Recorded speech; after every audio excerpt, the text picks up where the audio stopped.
அனைவருக்கும் வணக்கம். இன்று நான் பார்க்க இருக்கிற பகுதி இயல் 4 தமிழ் தகுதித் தேர்வுக்கான பாடத்திட்டத்தில் இயல் 4ல் ஒரு 250 வினாக்களை பார்க்க போகிறோம். பாரத ஸ்டேட் வங்கியின் உரையாடு மென்பொருள் எது அப்படின்னா இலா. பாரத ஸ்டேட் வங்கியின் உரையாடு மென்பொருள் எது அப்படின்னா இலா. அடுத்து பொறுத்துக, மின்னணு புரட்சி எதை சொல்லலாம் அப்படின்னா டிஜிட்டல் ரெவல்யூஷன். மின்னணு புரட்சி என்பது டிஜிட்டல் ரெவல்யூஷன். செயல்திட்ட வரைவி என்பது கம்ப்யூட்டர் ப்ரோக்ராம். செயல்திட்ட வரைவி என்பது கம்ப்யூட்டர் ப்ரோக்ராம். உலாவி அப்படின்னா ப்ரௌசரை தான் உலாவின்னு சொல்லுவாங்க. தரவுன்னு எதை சொல்லுவாங்க அப்படின்னா டேட்டா. தரவு என்பது டேட்டா.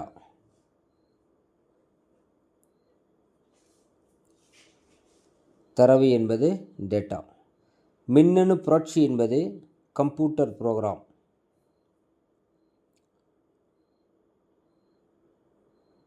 மின்னணு புரட்சி என்பது டிஜிட்டல் ரெவல்யூஷன்.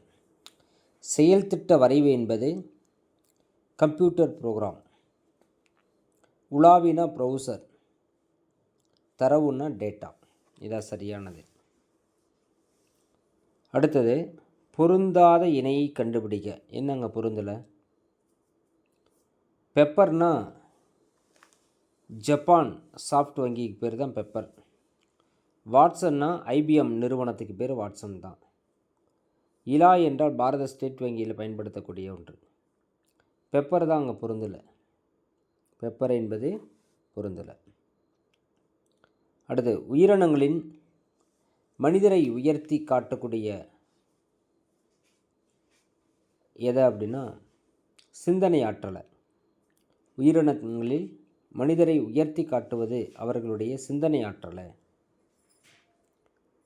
5, 1970களில் ஒவ்வொருவருக்குமான தனிநபர் கணினிகளின் வளர்ச்சியும் இணைய பயன்பாட்டின் பிறப்பும் இன்றைய மின்னணு புரட்சிக்கு காரணமாக உள்ளது. 1970, அதாவது சரியானது. அடுத்தது, இவ்வுலகை மிகுதியாக ஆளக்கூடிய ஒரு தொழில்நுட்பம் எது அப்படின்னா அது செயற்கை நுண்ணறிவு தான். ஏஐ என்று சொல்லக்கூடிய செயற்கை நுண்ணறிவு. அது சரியானது. செயற்கை நுண்ணறிவு.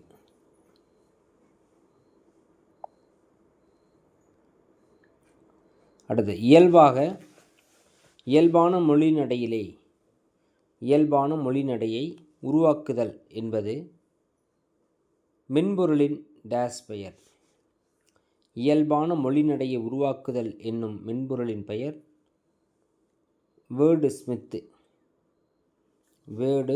ஸ்மித்து சொல்லலாம். வேர்டு ஸ்மித் என்பதை தமிழில் டேஸ் என்று சொல்லுவார். எழுத்தாளி என்று சொல்லுவாங்க. இதழியலில் செயற்கை நுண்ணறிவு செய்துள்ள குறிப்பிடத்தகுந்த மாற்றங்களில் ஒன்று அப்படின்னா அது இயல்பான மொழிநடை.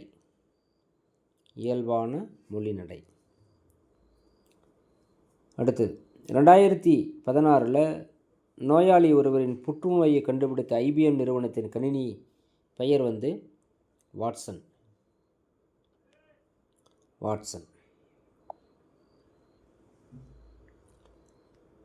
அடுத்தது,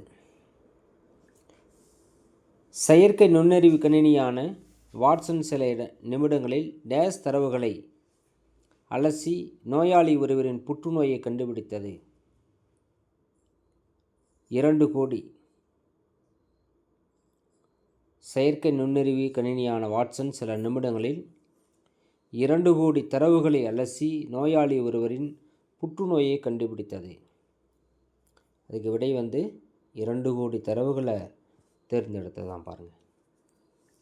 அடுத்தது, டேஸ் உதவியாளர்களை இங்கிவனை யான் பெறவே என்னதவன் செய்துவிட்டேன் என்று பாரதியார் மெச்சுவது போல் மெச்சிக்கொள்ளலாம். மெய்நிகர் உதவியாளர்களை.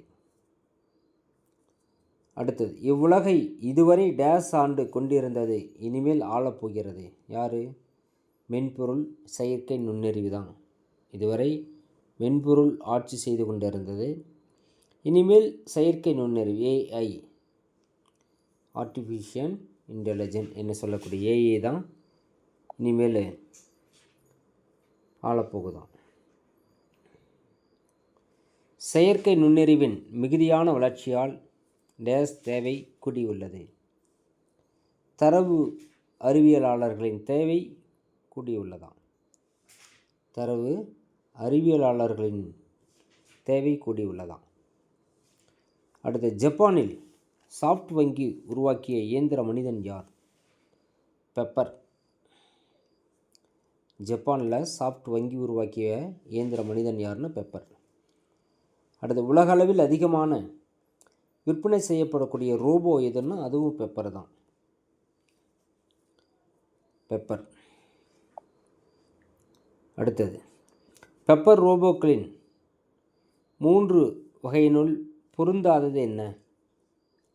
நாட்டுக்கு பயன்படுத்தக்கூடியது தான் பொருந்தாதது. வீட்டுக்கு பயன்படுத்துவது, படிப்புக்கு, வணிகத்துக்கு எல்லாம் சரிதான்.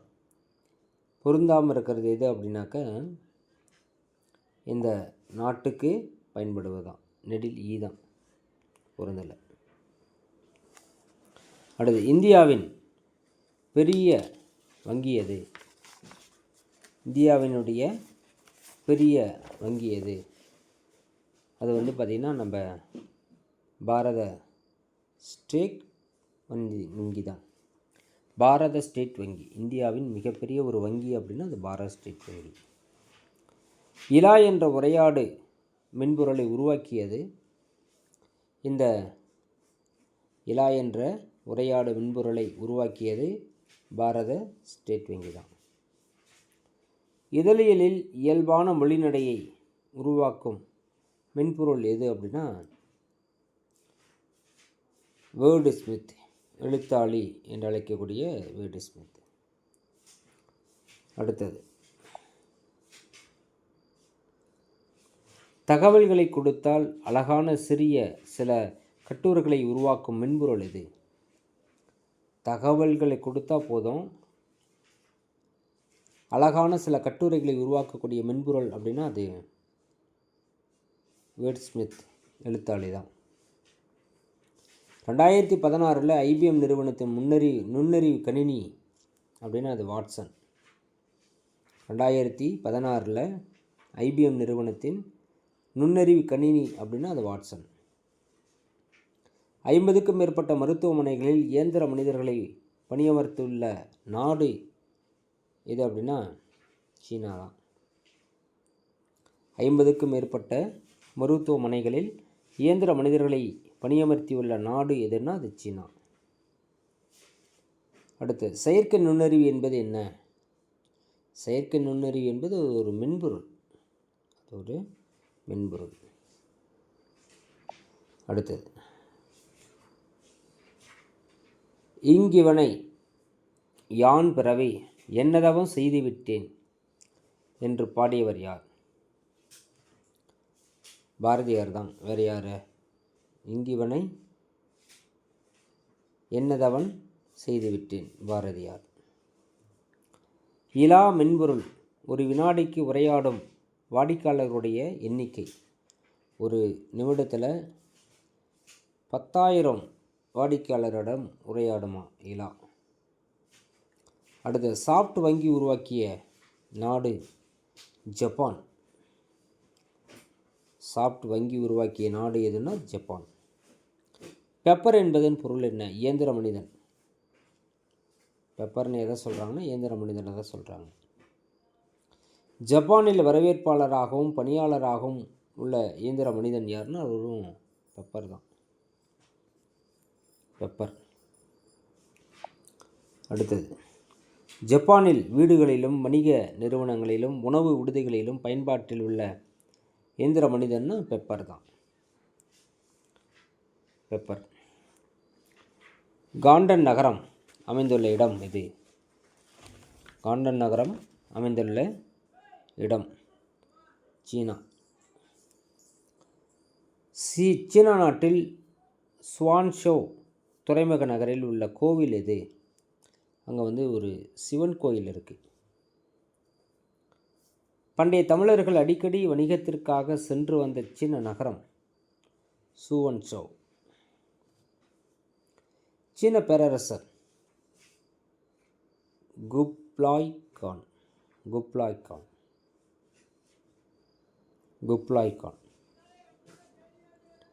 சீனாவில் சிவன் கோயில் கட்டிய சீன பேரரசர் அவரும் அந்த குப்லாய் கான் தான்.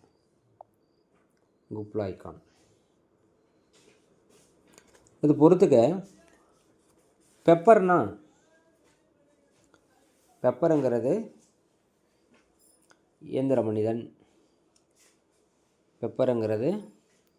இயந்திர மனிதனுக்கு குறிக்கும். எழுத்தாளி கட்டுரை உருவாக்கக்கூடிய மென்பொருளை குறிக்கும். இலா என்பது வாடிக்கையாளர்களுடன் உரையாடக்கூடிய ஒரு மென்பொருள் சொல்லலாம். வாட்சன் நுண்ணறிவு கணினியாகும். குறில் ஆவிடை. அடுத்து ஸ்மார்ட் ஃபோன் என்பதற்கு இணையான தமிழ்ச்சொல் என்ன? ஸ்மார்ட் ஃபோன் திறன்பேசி ஆகும். Smart phone திறன்பேசி. டேஸ் தொழில்நுட்பங்களை பயன்படுத்தக்கூடிய அறிவு நம்மை வளப்படுத்த உதவும். நான்காவது தொழிற்புரட்சியினுடைய தொழில்நுட்பங்களை பயன்படுத்தக்கூடிய அறிவு நம்மை வளப்படுத்த உதவும். அடுத்து பொறுத்துக்கு ஒன்று கொடுத்துருக்காங்க பாருங்கள். பர்சனல் கம்ப்யூட்டர் அப்படின்னு நம்ம எதை சொல்லலாம்னா, தனிநபர் கணினியை தான் பர்சனல் கம்ப்யூட்டர்னு சொல்லலாம். சாஃப்ட்வேர் அப்படின்னு எதை சொல்லலாம்னா, மென்பொருளை தான் சாஃப்ட்வேர்னு சொல்லலாம். ப்ரௌசர் அப்படின்னு எதை சொல்லலாம்னா, உலாவியை சொல்லலாம். டேட்டா சயின்டிஸ்ட் தரவு அறிவியலாளர். விடை வந்து நெடிலி. சீன பேரரசர் குப்லாய் கானின் ஆணையின் கீழ் கட்டப்பட்ட சிவன் கோயில் யாருடைய காலத்துனா, சோழர் காலத்து தான். அது திறன்பேசியில் உள்ள வழிகாட்டி வரைபடம் செயல்படுவதற்கான காரணம் செயற்கை நுண்ணறிவு தான். வேறு என்ன? செயற்கை நுண்ணறிவு தான். திறன்பேசியில் திறப்புதில் பயன்படுத்தக்கூடிய புதிய தொழில்நுட்பம் என்ன அப்படின்னா, உரிமையாளருடைய முகத்தை அடையாளம் கண்டு திறப்பது. ஃபிங்கர் இருக்குது, பேட்டர்ன் இருக்குது. இப்போ புதுசாக வந்திருக்கிறது முகம் பார்த்தவொன்னே அது திறந்துடும். அடுத்து மருத்துவமனையில் எந்திர மனிதனை பணிக்கு அமர்த்தி உள்ள நாடு எது அப்படின்னா, அது சீனா சொல்லலாம். மருத்துவமனையிலேயே எந்திர மனிதனை பணிக்கு அமர்த்தி உள்ள நாடு எதுனா சீனா. உனதருளே பார்ப்பன் அடியேனே யாரிடம் சொல்லப்பட்டதுன்னா, இறைவனிடம் குலசேகரர் ஆழ்வார் அவர்கள் குறிப்பிட்டது. பெருமாள் திருமொழியில் மொத்தம் எண்ணிக்கை 105. பெருமாள் திருமொழியில் உள்ள பாடல்கள் எண்ணிக்கை 105. வித்துவக்கோடு என்னும் ஊர் எந்த மாநிலத்தில் இருக்குது அப்படின்னா, அது கேரளாவில் இருக்குது.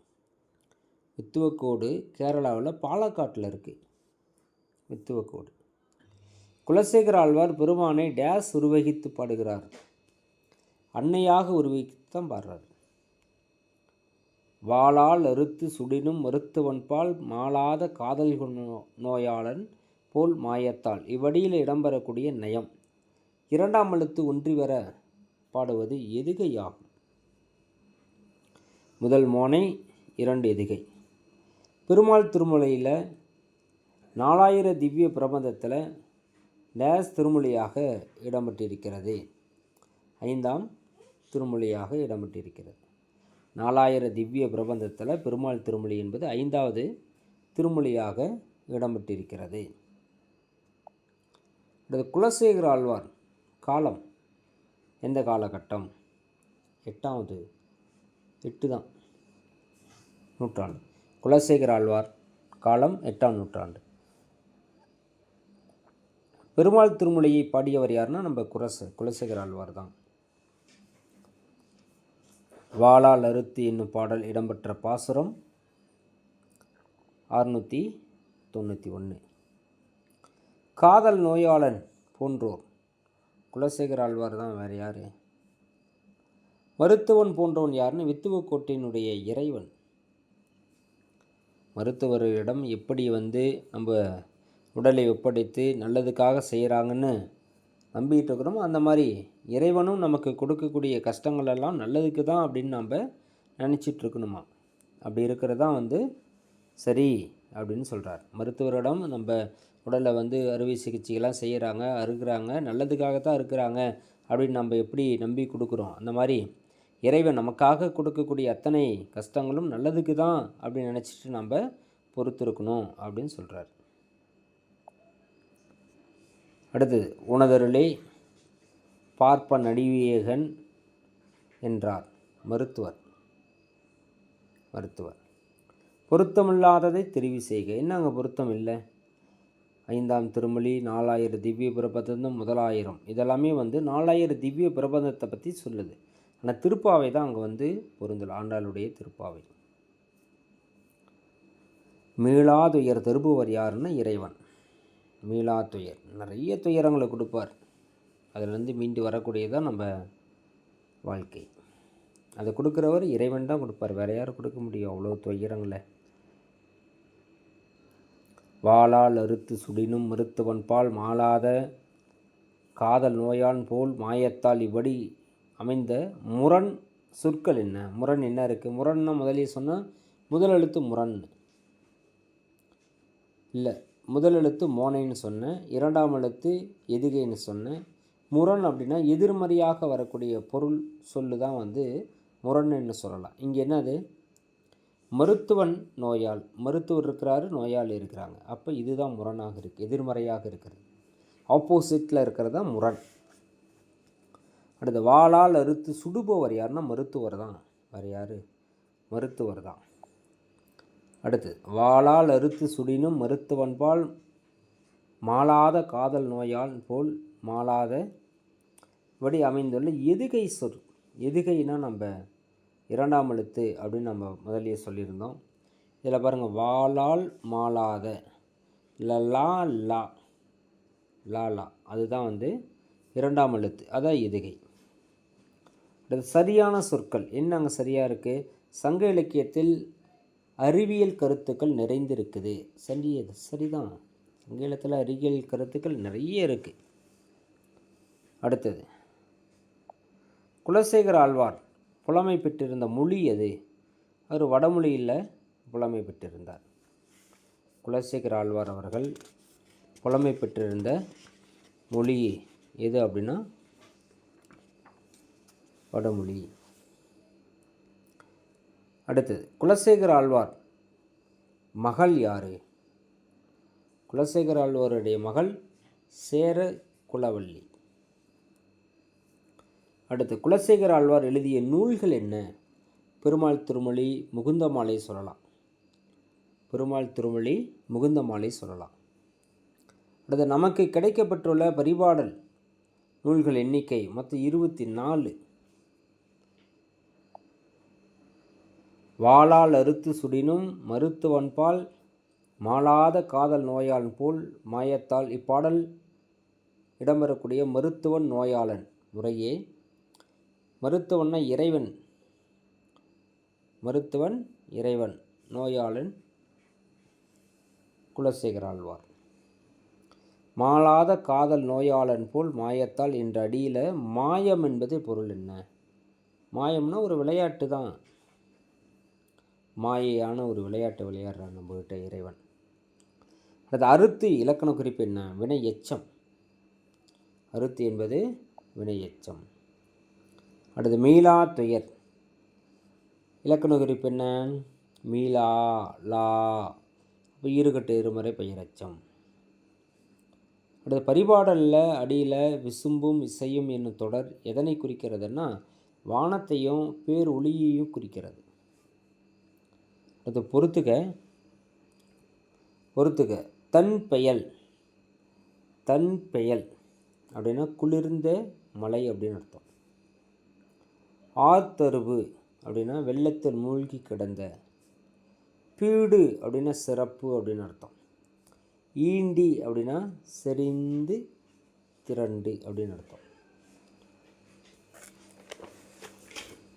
அடுத்தது, நமக்கு கிடைத்துள்ள பரிபாடல் நூலில் எவ்வளோ பாட்டு இருக்குது அப்படின்னா 24. பரிபாடல் டேஸ் நூல்கள் ஒன்று அப்படின்னா அது 8 தொகை நூலில் ஒன்றுன்னு சொல்லலாம். அடுத்து, பரிபாடல் டேஸ் என்னும் புகழுடையது ஓங்கு பரிபாடல் கட்டர்தாரேட்டும் களியோடு அகம்புறம் இத்திரத்த ஓங்கு பரிபாடல் அப்படின்னு சொல்லுவாங்க. அடுத்து, விசும்பில் என தொடங்கும் பாடலை எழுதியவர் என கீரந்தையார் அவர்கள். கீரந்தையார் தான் அந்த பாட்டு பாடியிருக்கிறார். அடுத்து, சங்க நூல்கள் பண்ணோடு பாடப்பட்ட நூல் எது? பண்ணோடு பாடப்பட்ட நூல் பரிபாடல். பண்ணோடு பாடப்பட்டது பரிபாடல். அது பரிபாடலில் 70 பாடல்கள் இருப்பதாக கூறியுள்ளவர்கள் இலக்கிய ஆய்வாளர். அண்டவெளியில் எண்ணற்ற பால் வீதிகள் உள்ளன என்று கூறியவர் யார்? எட்வின் ஹப்பில் அவர்கள். எட்வின் ஹப்பில் அவர்கள். எண்ணற்ற பால் வீதிகள் இருப்பதை ஹப்பில் நிரூபித்த ஆண்டு எதுன்னா 1924 சொல்கிறார். இந்த மாதிரி எண்ணற்ற பால் வீதிகள் இருக்குது அப்படின்னு அவர் சொன்னது 1924. அடுத்தது, அண்ட பகுதியின் உண்டை பிறக்கும் சிறிய ஆக பெரியோன் தெரியின் என்று குறிப்பிடக்கூடிய நூல் எந்த நூல்? திருவாசகம். திருவாசகத்தில் தான் அது சொல்லியிருப்பாங்க. அடுத்து, பொறுத்துக்கு ஒன்று கொடுத்துருக்காங்க பாருங்கள் இலக்கண குறிப்பில். ஊல் ஊல் இது அடிக்கு பொருள் தருது, அதனால் இது அடுக்கு தொடர். பிரித்தாலும் பொருள் இருக்குது, சேர்ந்திருந்தாலும் பொருள் இருக்குது. அடுத்து, வளர்வானம். வளர்வானம் வளரும் வானம் வளருகின்ற வானம் வினைத்தொகை முக்காலமும் பெற்று வந்தது. செந்தி. செந்தி என்பது பண்புத்தொகை. வாரா ஈறுகட்ட எதிர்மறை பெயரச்சம். அடுத்து, முதல் பூதம் வானம்தான். முதல் பூதம். முதல் பூதம் எது? வானம். அடுத்தது, நெருப்பு பந்தாய் குளிர்ந்தது எது? பூமி. நெருப்பு பந்தாய் குளிர்ந்தது பூமி. அடுத்து, கிளர்ந்த என்னும் சொல்லை பிரிக்கக்கூடிய முறை எப்படி பிரிக்கலாம்? கிளர் கூட்டல் கிளர் பகுதி இத்து சந்தி இந்தானது விகாரம் இத்து இறந்த கால இடைநிலை ஆ என்பது பெயரச்ச விகுதி. இப்படி தான் பிரிக்கணும். அடுத்து, கரு வளர் வானத்து இசையில் தோன்றி உரு அறிவாரா ஒன்றன் ஊழியும். இத்தொடரில் இடம்பெறக்கூடிய நயம் என்ன? இரண்டாம் எழுத்து நான் முதலியே சொன்னேன், அது எதுகைன்னு. அடுத்து, பரிபாடலில் புவிக்கு கூறப்பட்ட ஓமை என்ன? நெருப்பு பந்தை தான் அப்படி சொல்கிறாங்க. நெருப்பு பந்து. அடுத்து, பொறுத்துக்கு ஒன்று சொல்லியிருக்காங்க பாருங்கள். ஊழி. ஊழிங்கிறது ஊழி. ஊழினா யுகம் சொல்லலாமா? விசும்புனா வானம் சொல்லலாமா? ஊழ் அப்படின்னா முறை சொல்லலாமா? வழினா காற்று சொல்லலாம். அடுத்தது, 1300 ஆண்டுகளுக்கு முன் அண்டப்பகுதி பற்றி கூறியவர் யாருன்னா நம்ம மாணிக்கவாசகர் சொல்லியிருக்கிறார் அதை பற்றி. அடுத்து, தன் பெயல் என்ற சொல் குளிர்ந்த மலையை தான். தன் என்றாவே குளிர்ச்சின்னு தானே அர்த்தம். பெயல்லாம் மலை. தன் என்றால் குளிர்ச்சி அப்படின்னு அர்த்தம். இப்போ குளிர்ந்த மலை. அடுத்தது, பெரியார் அறிவியல் தொழில்நுட்ப கழகம் நிறுவப்பட்டது எப்போ அப்படின்னா 1988. 1988. பெரியார் அறிவியல் தொழில்நுட்ப கழகத்தின் காட்சி கூடங்கள் 10. தற்காலத்தின் டேஸ் என்று புகழப்படுபவர் ஸ்டீஃபன் ஹாக்கிங். ஐன்ஸ்டீன் சொல்கிறாங்க அவரை. தற்காலத்தின் ஐன்ஸ்டீன் என்று ஸ்டீஃபன் ஹாக்கிங் சொல்கிறாங்க. ஸ்டீஃபன் ஹாக்கிங் இங்கிலாந்து மருத்துவமனையில் அனுமதிக்கப்பட்டது 1963, வயது 21 வயதில். ஸ்டீஃபன் ஹாக்கிங் அவருக்கு ஏற்பட்ட ஒரு நோய் எது அப்படின்னா அவருக்கு ஒரு பக்கவாதம். அவருக்கு வந்திருக்கிறது ஒரு பக்கவாதம். அடுத்தது ஸ்டீஃபன் ஹாக்கிங் மூச்சுக்குழாய் தடங்களால் பேசும் திறனை இழந்த ஆண்டு எது அப்படின்னா 1985.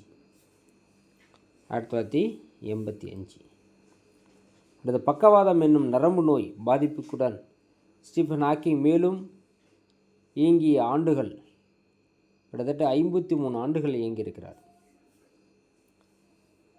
பேரண்டம் பெருவெடிப்பினால் உருவானதே என்பதற்கான சான்றுகளை அடிப்படையில் ஸ்டீஃபன் ஹாக்கிங் விளக்கினார். கணிதவியல். இப்புவியினுடைய படைப்பில் கடவுள் என்ற ஒருவர் பின்னணியில் இருந்தார் டேஸ் என்பதை ஸ்டீஃபன் ஹாக்கிங் குறிப்பிடுகிறார். அவர் மறுத்தார். என்ன பண்ணுறாரு? மறுக்கிறார். அடுத்து பிரபஞ்சத்தை இயக்கக்கூடிய ஆற்றல், பிரபஞ்சத்தை இயக்க வைக்கக்கூடிய ஆற்றலாக கடவுள் என்ற ஒருவரை கட்டமைக்க வேண்டியதில்லை என்று கூறியவர் யார்? Stephen Hawking. பிரபஞ்சத்தை இயக்க வைக்கும் ஆற்றலாக கடவுள் என்ற ஒருவரை கட்டமைக்க வேண்டியதில்லை அப்படின்னு சொன்னவர் ஸ்டீஃபன் ஹாக்கிங். அடுத்து கருந்துளை என்ற சொல்லையும் கோட்பாட்டையும் முதலில் குறிப்பிட்டவர் யார்? முதலில் குறிப்பிட்டவர் நம்ம ஜான் வீலர் அவர்கள். John wheeler. ஸ்டீஃபன் ஹாக்கிங் முன்னோடியாக யாரை சொல்லலாம் அப்படின்னா ஐன்ஸ்டீனை சொல்லலாம், நியூட்டனை சொல்லலாம். ஐன்ஸ்டீனையும் நியூட்டனையும் சொல்லலாம். அடுத்தது Newton, Stephen Hawking. Newton, Stephen Hawking ஆகியோர் கணக்கியல் துறையின் லூகாசியன் பேராசிரியர் என்ற மதிப்பு மிகுந்த பதவியை வகித்த பல்கலைக்கழகம் கேம்பிரிட்ஜ் பல்கலைக்கழகம். ஈர்ப்பலைகள் குறித்த முடிவுகளை கணித சமன்பாடுகள் மூலம் கோட்பாடுகளாக சொன்னவர் யார்? ஐன்ஸ்டீன் அவர்கள். ஐன்ஸ்டைன் காலத்தில் டேஸ் என்னும் கோட்பாட்டை யாரும் ஏற்றுக்கொள்ளவில்லை அப்படின்னா இந்த ஃபஸ்ட்டு குறில் ஆவில் இருக்கிற சமன்பாடு தான் யாரும் அதை ஏற்றுக்கலை. அடுத்தது ஐன்ஸ்டைன் ஈர்ப்பலைகள் இருப்பதாக கூறியதை உலகம் எத்தனை ஆண்டுகளுக்கு பின் கண்டு கொண்டதுன்னா கிட்டத்தட்ட ஒரு 100 வருஷத்துக்கு அப்புறமேலே பார்த்துக்கிட்டாங்க. அடுத்து ஐன்ஸ்டீன், ஸ்டீஃபன் ஹாக்கிங், அதாவது ஐன்ஸ்டீன் ஈர்ப்பலைகள் இருப்பதை எத்தனை ஆண்டுகளுக்கு பின்னாடி கண்டுபிடிச்சாங்கன்னா 100. அடுத்தது ஸ்டீஃபன் ஹாக்கிங் விளக்கிய கருத்துக்களை கோட்பாட்டை உலகம் எளிதில் புரிந்து கொள்ள காரணமாக இருந்தது எது அப்படின்னா விண்மீன் இயக்கத்தோடு ஒப்பிட்டு கூறியதால். விண்மீன் இயக்கத்தோடு ஒப்பிட்டு கூறியதால் தான் புரிஞ்சிட்டாங்க. அடுத்து அமெரிக்காவின் உயரிய விருதான அதிபர் விருதினை பெற்றவர் யார்? அமெரிக்காவின் உயரிய விருதான அதிபர் விருதினை பெற்றவர் யார்? Stephen Hawking.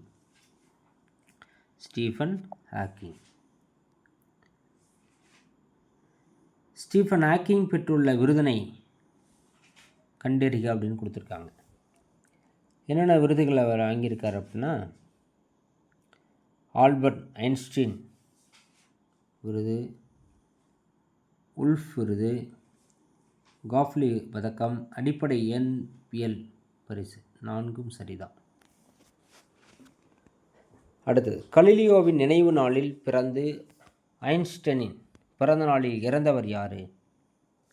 ஸ்டீஃபன் ஹாக்கிங் தான் அவர். வேறு யார்?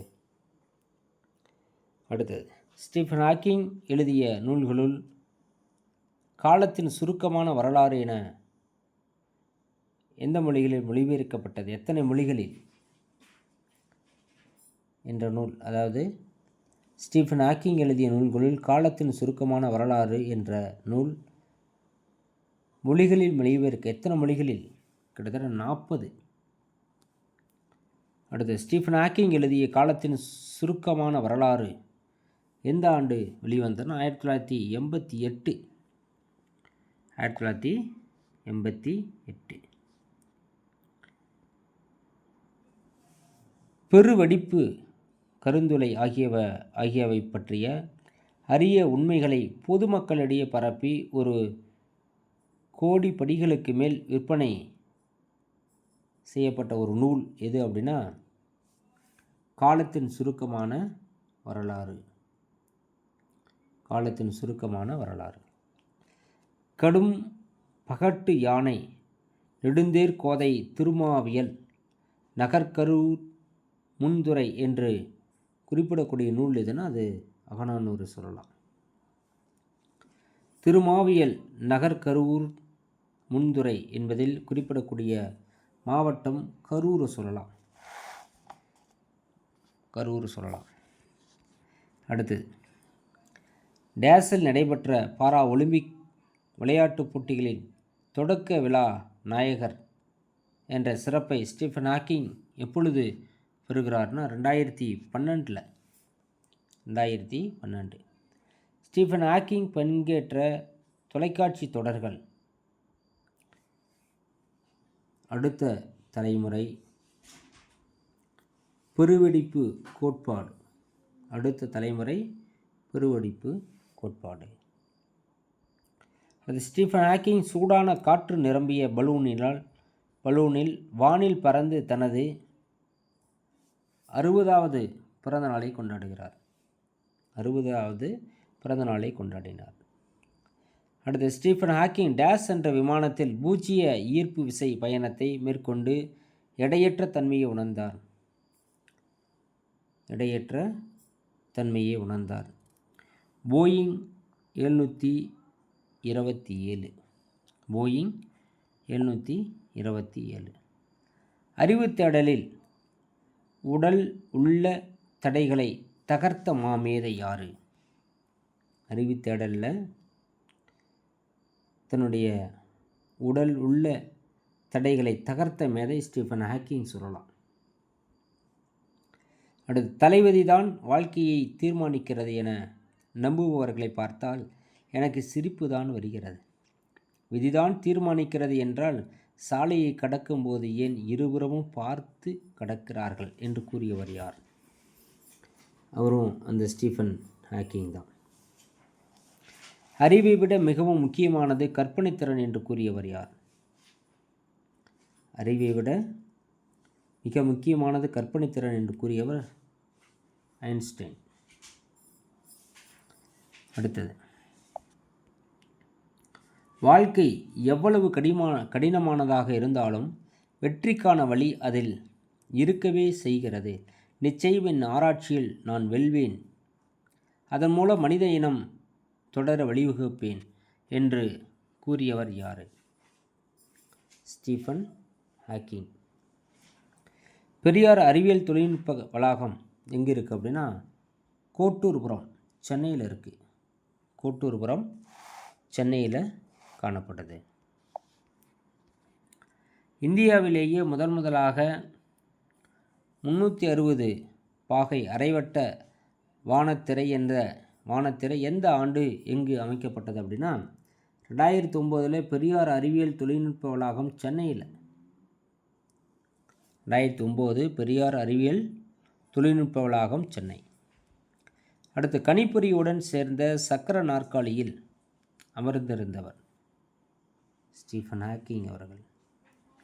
ஸ்டீஃபன் ஹாக்கிங் யாருடைய படத்தின் கீழ் மாற்றத்திற்கு ஏற்ப தகவமைத்து கொள்ளும் திறனே புத்தி கூர்மை என்ற வரி இடம்பெற்று இருந்தது? Stephen Hawking. அறியாமை அறிவாற்றலின் மிகப்பெரிய எதிரி அல்ல, அது அறிவின் மாயை என்றவர். Stephen Hawking. எந்த அசைவு மூலம் தன் கருத்தை ஸ்டீஃபன் ஹாக்கிங் கணினியில் பதிவு செய்தார்?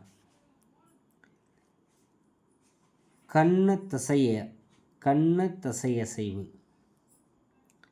ஸ்டீஃபன் ஹாக்கிங் முக்கியமான ஆராய்ச்சிகள். பேரண்ட வெடிப்பு இருக்கு இல்லையா, இந்த பேரண்ட வெடிப்பு கருந்துளைகள். பேரண்ட வெடிப்பு கருந்துளைகள். ஸ்டீஃபன் ஹாக்கிங் கருந்துளை ஆராய்ச்சியில் டேஸ் என்று அழைக்கப்பட்டார். ஹாக்கிங் கதிர்வீச்சு அப்படின்னு சொல்கிறாங்க.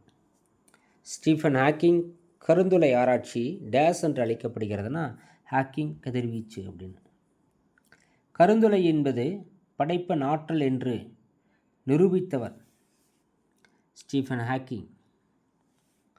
கருந்துளையினுள் செல்லும் எந்த ஒன்றும் தப்பித்து வெளியே வர முடியாது.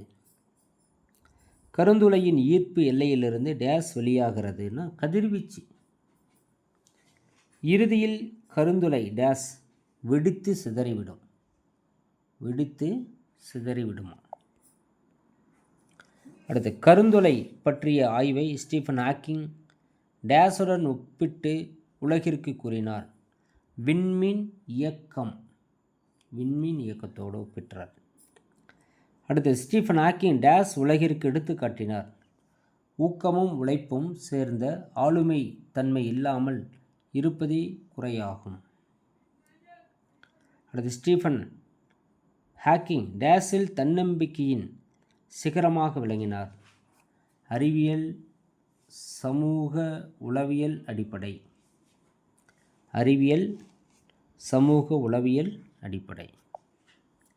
எது தவறானது அல்ல அப்படின்னு கேட்டிருக்காங்க. அதில் பாருங்கள், ஹாக்கிங் கருந்துளை என்பது படைப்பின் ஆற்றல் என நிறுவினார். அதான் தவறானதாக இல்லை. காலத்தின் சுருக்கமான வரலாறு என்ற நூலின் ஆசிரியர். காலத்தின் சுருக்கமான வரலாறு ஸ்டீஃபன் ஹாக்கிங். அமெரிக்காவின் உயரிய விருது அதிபர் விருது தான். ஸ்டீஃபன் ஹாக்கிங் பிறந்த ஆண்டு 1942. ஸ்டீஃபன் ஹாக்கிங்கினுடைய டேஸ் உலக மக்களால் என்றும் நினைவு கூறப்படும். என்னென்ன அப்படின்னா துணிச்சல், உறுதி, அறிவாற்றல், நகைச்சுவை உணர்வு எல்லாமே தான். திணை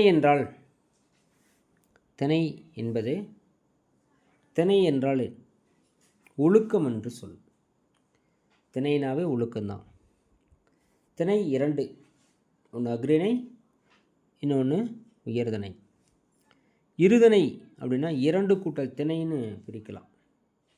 2 கூட்டல் திணை. திணையின் உட்பிரிவுனா பால் சொல்லலாம். ஒரு திணையினுடைய உட்பிரிவு பார்த்திங்கன்னா பால் சொல்லலாம். அடுத்தது அக்ரிணை. அக்ரிணை அப்படின்னா அல் கூட்டல் திணை அப்படின்னு சொல்லலாம். அல் கூட்டல் திணை தான் அக்ரிணை. திணையின் வகைகள் அப்படின்னா அதுதான் முதலே சொன்ன உயர்தனை 1, அக்ரிணை 1. உயர்தனை என்மனார் மக்கள் சுட்டை, அக்ரிணை என்மனார் அவரளப் பறவை என்று தொல்காப்பியம் சொல்லும். பால் என்பது என்ன அப்படின்னா திணை. பால்னா திணை. பால் எத்தனை வகைப்படும்? 5 வகைப்படும். ஆண்பால், பெண்பால், பலர்பால், ஒன்றன்பால், பலவின்பால், இந்த மாதிரி 5 வகைப்படும். அடுத்து உயர்தனை எத்தனை பிரிவுகளை உடையது அப்படின்னா 3. உயர்தனை 3. அக்ரிணை பார்த்தீங்கன்னாக்க 2 சொல்லலாம். அக்ரிணை 2 சொல்லலாம். உயர்தனைக்குரிய பால் பகுப்பு உயர்தனை என்மனார் மக்கள் சுட்டு, அக்ரிணை என்மனார் அவரளப் பறவை. ஆண்பால், பெண்பால், பலர்பால் இதெல்லாமே உயர்தனை தான். அக்ரிணைக்குரியது ஒன்றன்பால், பலவின்பால் சொல்லலாம். ஒன்றன்பால், பலவின்பால் அக்ரிணைக்குரியது.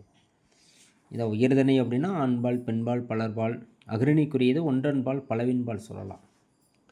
அடுத்தது உயர்தனைக்குரிய பால் பகுப்பில் அமைந்த சொல் வரிசையை தேர்ந்தெடுக்க அப்படின்றான். உயர்தனை அப்படின்னாவே நம்ம முதலிய பார்த்தோம், ஆண், பெண், மக்கள் இதெல்லாம் உயர்தனை தான். உயர்தனை என்மனார் மக்கள் சுட்டை, அக்ரிணை என்மனார் அவரளப் பறவை.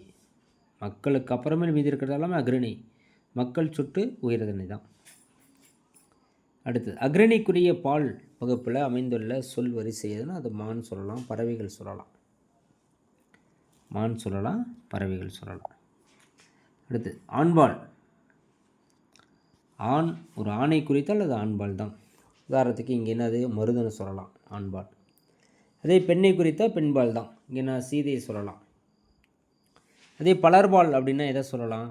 பெண்டீர், பலர் இருக்கிறாங்க, அதனால் பெண்டீர், பலர்பால். ஒன்றன்பால், ஒன்று மட்டும் இருக்கா, அது ஒன்றன்பால், அது பேர் மேசை, ஒன்று மட்டும்.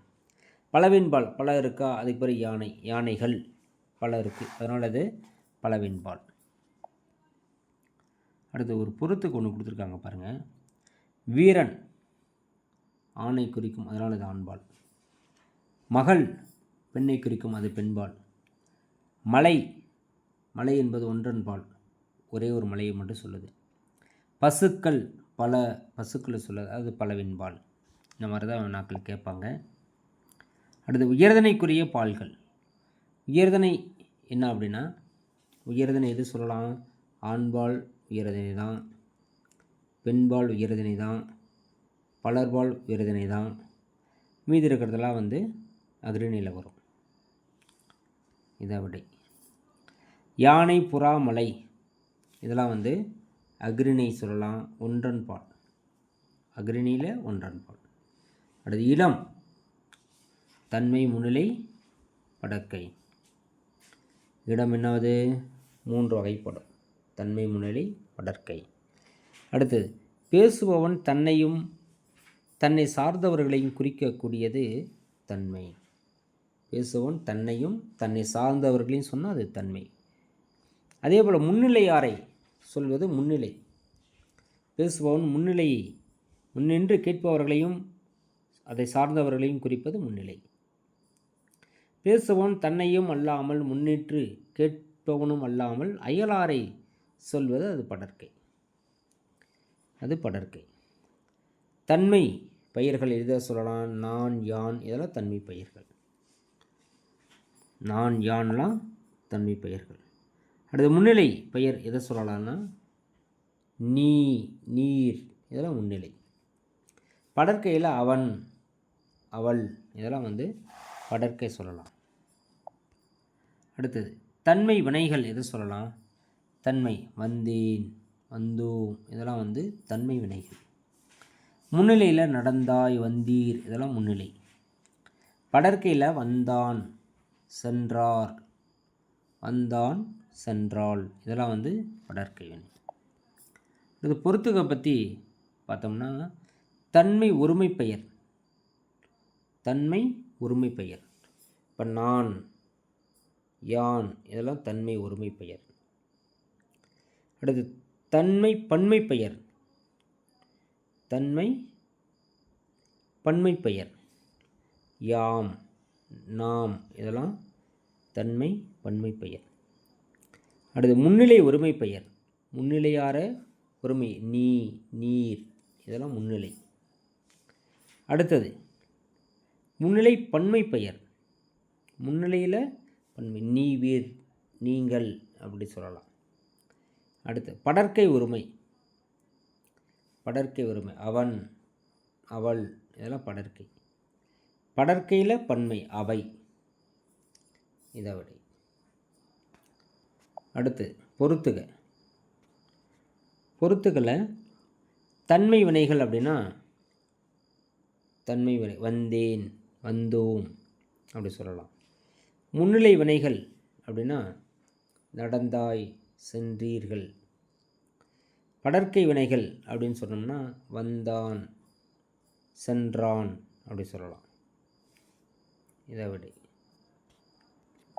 அடுத்து ஒரு பொறுத்துக. பறவைகள், குன்றுகள், பறவைகள், குன்றுகள் அப்படின்னு பார்த்தோம்னா அதெல்லாம் அக்ரிணை பலவின்பால். அதே பெண்கள், குழந்தைகள் உயர்தனை பலர்பால் சொல்லலாம். படித்தனர், பறந்தன படற்கை வினைகள். நீங்கள், நீவீர் முன்னிலை பெயர்கள். இதை விட.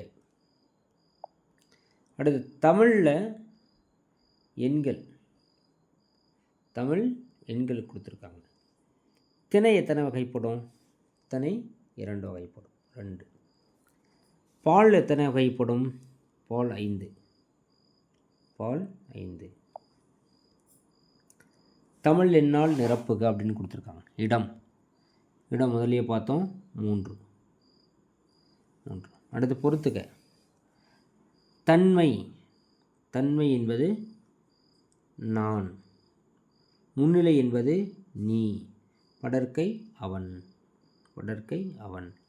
படர்க்கை வினையை தேர்ந்தெடு. எங்கன்னா படர்க்கை? வந்தான் படர்க்கை. அடுத்து கீழ் வருவனவற்றுள் திணைகளின் அடிப்படையில் வேறுபட்டது என்ன அங்கே வேறுபட்டு இருக்குன்னா, என்ன வேறுபட்டு இருக்கு? தாவரங்கள், விலங்குகள், பறவைகள், மக்கள் தான் அங்கே வேறுபட்டு இருக்கிறாங்க.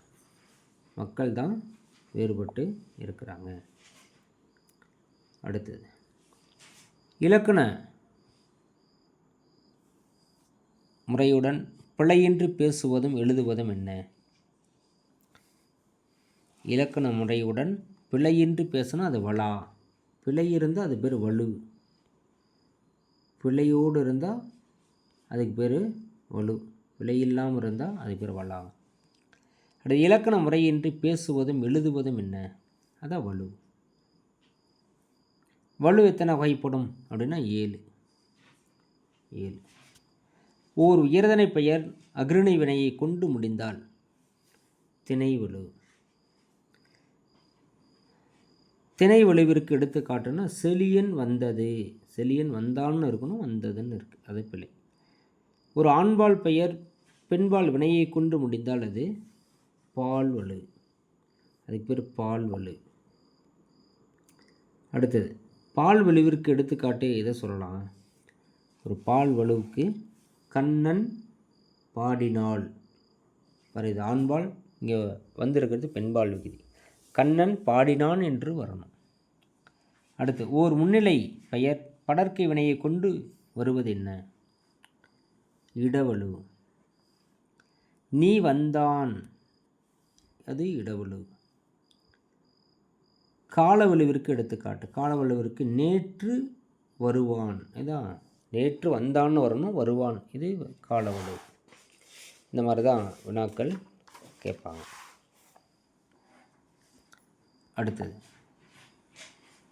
வினாவலுவிற்கு எடுத்துக்காட்டு சொல்லலாம். வினாவலுவிற்கு என்ன சொல்லலாம்? திருக்குறளை இயற்றியவர் கம்பரா, இதான் வினாவலு. ஒரு விரலை காட்டி சிறியதோ பெரியதோ என்று கேட்டால் என்ன? அதுவும் வினாவலு தான். அடுத்து கண்ணன் எங்கே இருக்கிறார் என்ற வினாவிற்கு கண்ணாடி பைக்குள் இருக்கிறது என்ற விடையளிப்பது விடைவலு. அவன் ஒன்று கேட்குறான், அவன் ஒன்று பதில் சொல்கிறான். அடுத்து தென்னை மரங்கள் நிறைந்த பகுதியை தென்னன் தோட்டம் என்றது என்னது? அது மரபு வலு.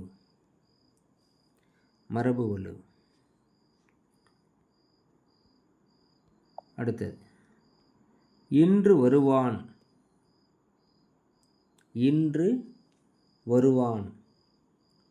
இது காலவலு. இன்று வருவான் என்பது காலவலு. மரபு பிழையற்ற தொடர் என்னங்க? மரபு பிழை இல்லாமல் இருக்குது அப்படின்னா, குயில் கத்தும், யானை உருமும், மயில் கூவும், குரங்கு அளப்பும். பிழையற்ற தொடர் குரங்கு அளப்பும் தான், இது எல்லாமே தப்பாக இருக்குது. யானை பிளிரும், குயில் கூவும், மயில் அகவும், ஆனால் குரங்கு அளப்பும் தான், இதெல்லாம் தப்பாக இருக்குது. இது ஒன்று தான் சரியாக இருக்குது, அது சரியானதான் கேட்டிருக்காங்க. அடுத்து வினா தொடருக்கு பொருத்தமில்லாத வினாவை கேட்பது. நாம் ஒரு வினா, அதுக்கு பொருத்தமில்லாதது கேட்டால் அதுக்கு பேர் வினாவலு. என் மாமா வந்தது, அது திணைவலு. அவன் வந்தாள், இது பால்வலு. யான் வந்தான், அது இடவலு.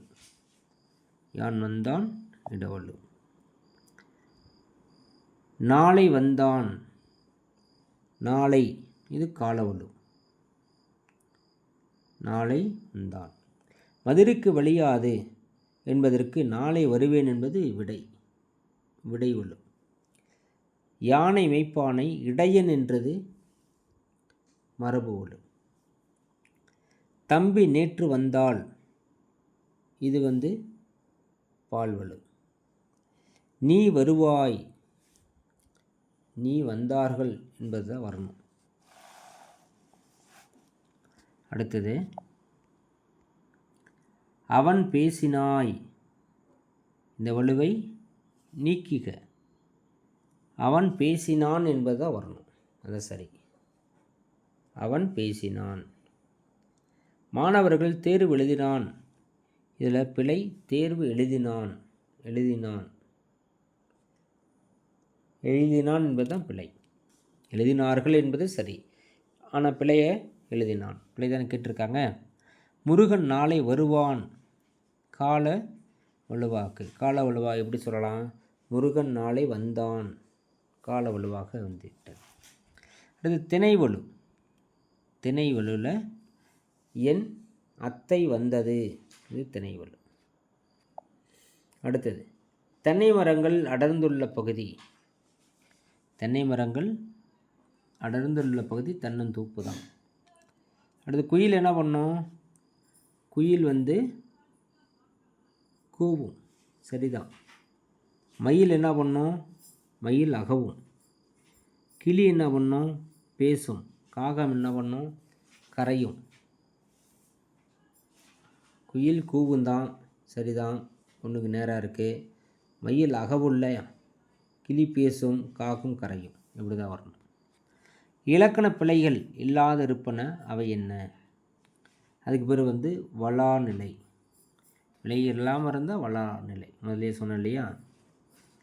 மயில் கத்தும், இது தப்பு. மயில் என்ன பண்ணோம்? மயில் அகவும்.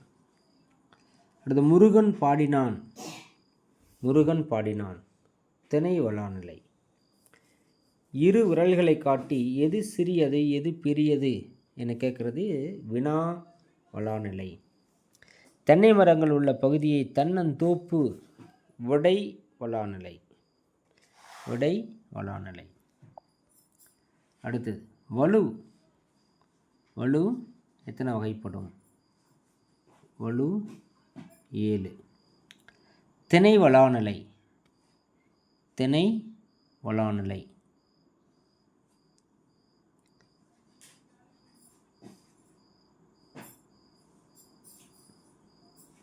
வலு 7.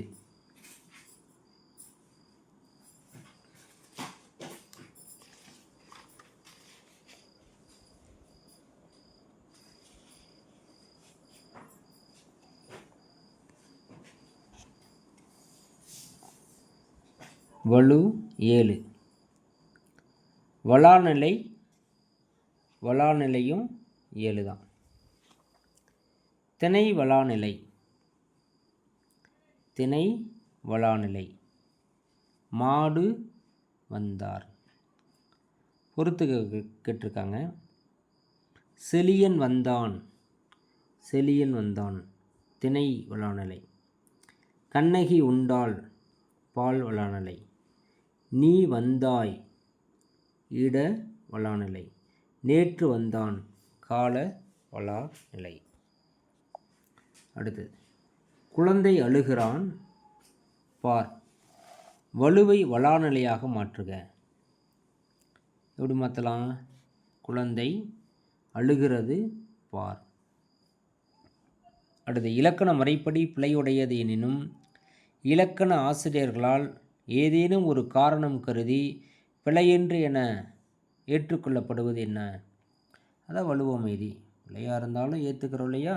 அதான் பிழை, வலுவமைதி. என் அம்மை வந்தாள், திணை வலுவமைதி. வாடா ராசா, வாடா கண்ணா என்று தன்னுடைய மகளை பார்த்து தாய் அழைப்பது என்ன? பால். அடுத்தது மாறன் தன்னை பற்றி பிறரிடம் கூறும்போது இந்த மாறன் ஒரு நாளும் பொய் கூற மாட்டான் என்பது இடம் வலுவமைதி, இட வலுவமைதி. குடியரசுத் தலைவர் நாளை தமிழகம் வருகிறார் என்பது கால வலுவமைதி. ஏன்னா அவங்கள மரியாதை நிமித்தமாக நாளை வருகிறார்னு தான் சொல்ல முடியும். அடுத்து கத்தும் குயிலோசை, மரபு வலுவமைதி. அமைச்சர் நாளை விழாவிற்கு வருகிறார் என்பது கால வலுவமைதி. ஒலிம்பிக்கில் வெற்றி பெற்ற வீரர்கள் நாளை இந்தியா வருகிறார், இதுவும் கால வலுவமைதி. கால வலுவமைதி. அடுத்தது தாய் தன் மகளை பார்த்து தவறு செய்தால் அம்மா உன்னை அடிப்பேன் என கூறுவது என்னது? அது இடவலுவமைதி. புலிகள் நிறைந்த காட்டிற்குள் சென்றால் நீ சத்தாய் என்பது கால வலுவமைதி. கால வலுவமைதி. நாய் கத்திக்கொண்டே இருக்கிறது என்பது டேஸ் வலுவமைதி, அது மரபு. அடுத்து என் சிப்பாய் வந்தான் என நாயை கூறுவது திணை வலுவமைதி. குலசேகர ஆழ்வார் வித்துவக்கோட்டம்மா என்று ஆண் தெய்வத்தை அழைத்து பாடுகிறார். இத்தொடரில் இடம்பெற்றுள்ள வலுவமைதி பால் வலுவமைதி. பால் மாற்றி பாடுறாங்க இல்லையா, அதான். இதோ சென்று விட்டேன் என்பது கால வலுவமைதி. கன்றை என்னடா விளையாட வேண்டுமா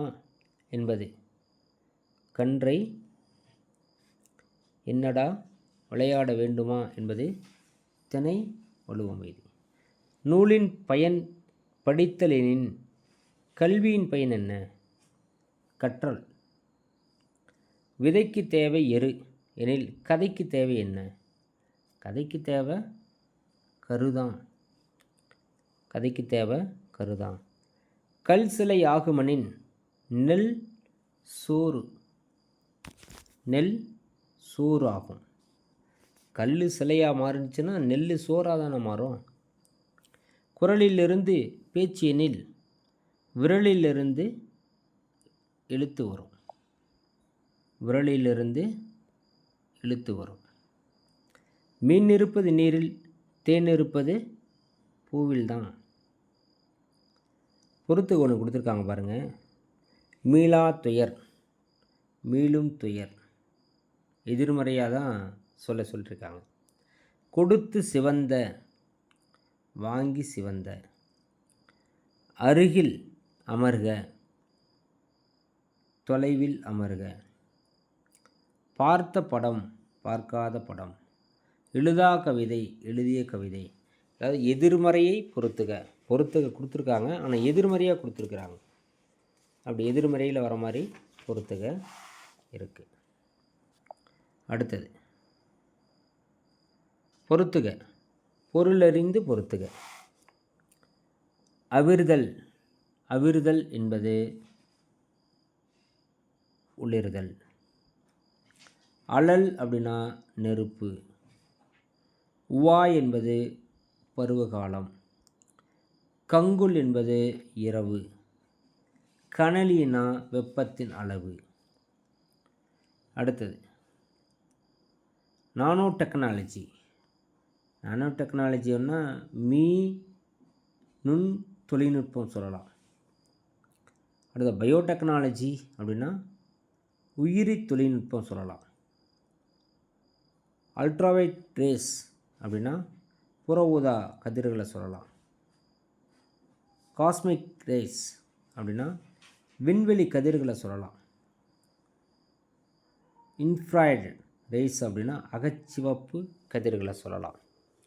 இதுவரை கிட்டத்தட்ட 247 வினாக்களை பார்த்துருக்குறோம். அரசு பணிக்காக படிச்சிட்ருக்கிற நண்பர்களுக்காக இதை பதிவிடுறேன். காணொலியை முழுசாக பாருங்கள், திரும்ப பாருங்கள். அப்போ தான் படித்ததெல்லாம் நினைவுபடுத்திகிட்டே இருக்க முடியும். தமிழ் தகுதித் தேர்வுக்கு இந்த காணொலி உங்களுக்கு பயனுள்ளதாக இருக்கும்னு நினைக்கிறேன். நண்பர்களுக்கும் பகிருங்க. நன்றி, வணக்கம்.